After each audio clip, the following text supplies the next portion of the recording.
Hey there, Jim Johnson for Accent Help, and somebody asked me about diacritics that are really helpful for working on accents.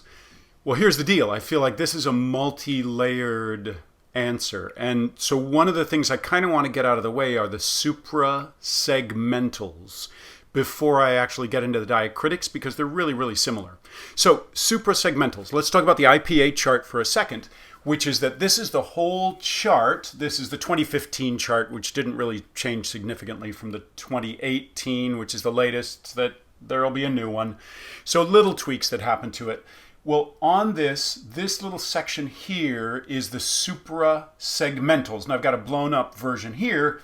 Down here on this part of the chart are the diacritics, and I've got a blown up version of the diacritics here. What diacritics are is basically like tweaking sounds. That's a generalization, but it's sort of like you're taking an individual symbol and you're tweaking it just a little bit. You're giving a little bit of a variation on it, like a specific variation. Now with the suprasegmentals, mostly these are more about the grander scale. So they're mostly about the big things. So for example, a couple of the really big things are the minor foot group and the major foot group, which is a single line for the minor foot and a double line for the major foot, and you tend to make those a little bit longer than the other things that you're transcribing. And what those mean basically are comma and period. And you can look at it sort of like you only have two punctuation marks that you can use. So if it's a question mark, you only get to use the double lines because that's the equivalent of a period. If it's a semicolon, you got to figure out how that semicolon's being used, because sometimes it's used in the form sort of like comma-like, and sometimes it's being formed period-like. But it's really about the way that people say it, because that's what IPA is about the way that people speak, so it's not always grammatical. Okay. A couple other things that are slightly larger scale that I think are useful to be aware of is the linking idea, which primarily the IPA is a tool and different people will use it differently, just like they will any tool. Linking, absence of a break. You might use that between words to suggest that this word, even though I'm putting a space in there so that it's easier to read, I'm going to link it because there's not a break. It just flows right into the next word.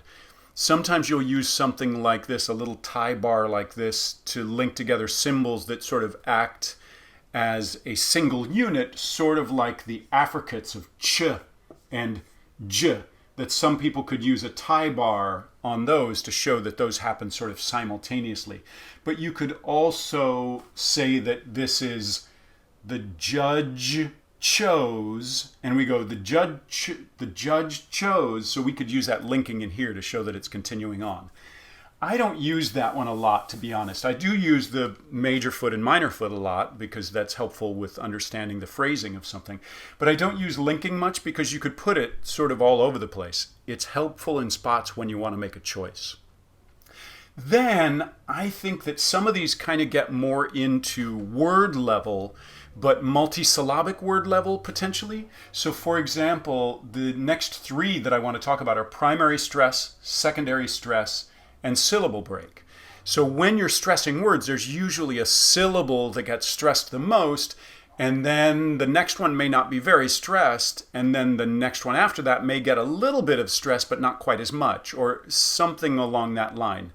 You can even have it happen in a two-syllable word like football, that there's more stress on that first syllable, so you'd use a primary stress mark for football. And now notice I put a period there because that's the other one I want to talk about, which is a syllable break.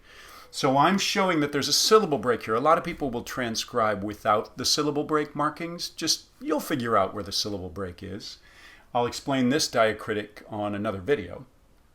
So this syllable break you would use if there's not a stress mark, because you put stress marks at syllable breaks. Well, because this is a compound word and it really is like football, and ball gets a decent amount of stress, I'm going to use my secondary stress there, in which case I don't need the syllable break marking because the secondary stress there already shows that there's a syllable break. Make sense? That's why I want to talk about all three of those at the same time, because they are more sort of word level in relation to syllables, in relation to one another. They are also on a grander scale when you start to transcribe phrases and sentences and whole, say, monologues, pieces of text, because you can have more than one primary stress in a sentence.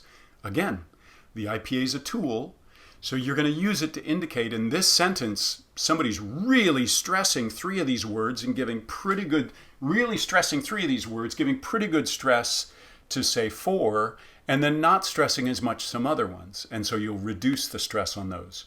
So one of the ways to show increased stress is stress marks. I'll talk later about some diacritics that help us with reducing stress as well. Although we've got a suprasegmental that does that too. So the only ones that we haven't talked about are these three here, that I think it's almost a little odd that they're on suprasegmentals, because they almost deal just with like a sound. And this is because it's long, half long, and extra short. So it deals with length. And I think that these tend to be used on a single symbol to represent, is that symbol longer or is it shorter? These are actually little tiny triangles, but it's really common to just do it like a colon. That's a really quick way to write it. And then the half long is sort of just the top dot of the colon, which keeps it separate from that syllable break, which would be down there. Yeah, sort of close to where that would be on the low end of that. And then we've got extra short, where you place this usually just above the symbol to indicate that the symbol is shorter.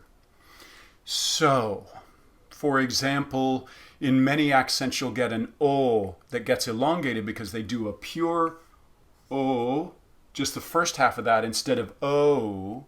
When you get to tons of accents, most ESL accents, English as a second language accents, they don't do the diphthong, they actually just do O.